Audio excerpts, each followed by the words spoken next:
මූල්‍ය ගිණුම් කරන ප්‍රකාශනවල මූලිකම අංගයක් වන ආදායම් ප්‍රකාශනය ඉතාම සරල උදාහරණයකින් අපි පැහැදිලි කරගමු. ආදායම් ප්‍රකාශනය පිළියෙල කරන්නේ කාලච්ඡේදයේ අවසානයේ ව්‍යාපාරයේ ලාභය හෝ අලාභය ගණනය කරන්න. මල්ෂා ව්‍යාපාරයේ 2025/12/31 අවසන් ගිණුම් වර්ෂයේ ආදායම් වියදම් සාරාංශයක් පහත වේ.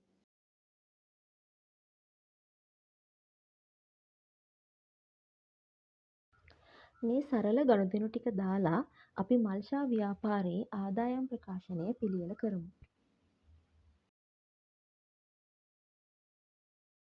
මල්ෂා ව්‍යාපාරයේ 2025/12/31 අවසන් වර්ෂය සඳහා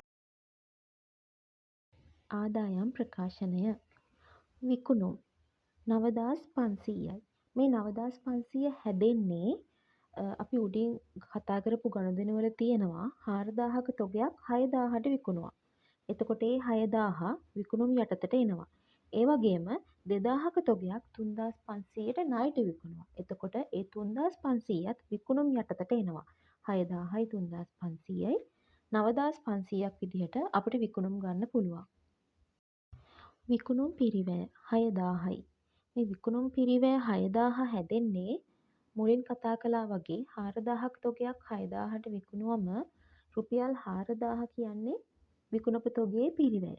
ඒ වගේම 2000ක තොගයක් 3500ට විකුණුවම 2000 කියන්නේ ඒ විකුණපු තොගයේ පිරිවැය. එතකොට 4000යි 2000යි එකතු කළාම 6000යි ඒක තමයි විකුණුම් පිරිවැය. විකුණුම් වලින් විකුණුම් පිරිවැය අඩු කළාම දල ලාභය එනවා. එතකොට 9500න් 6000ක් අඩු කරලා දල ලාභය වෙන්නේ 3500යි. මේ දල ලාභයට ආදායම් එකතු කරනවා. ඉහත දුන්න ගනුදෙනු වලින් පොලී ආදායම තමයි ආදායම් විදියට ගන්න තියෙන්නේ. එතකොට පොලී ආදායම රුපියල් 80ක් දල ලාභයට එකතු කරනවා. වර්ෂයට අදාළ වියදම් ටික අඩු කරනවා. මෙහිදී සේවක වේතන රුපියල් 300යි. දුන්වට්ටම් රුපියල් 100යි.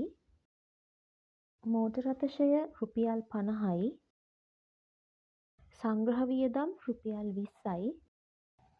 විදුලි වියදම් රුපියල් 40යි. සියලු වියදම් වල එකතුව 510යි. දල ලාභයට පොලී ආදායම රුපියල් 80 එකතු කළාම රුපියල් 3580යි.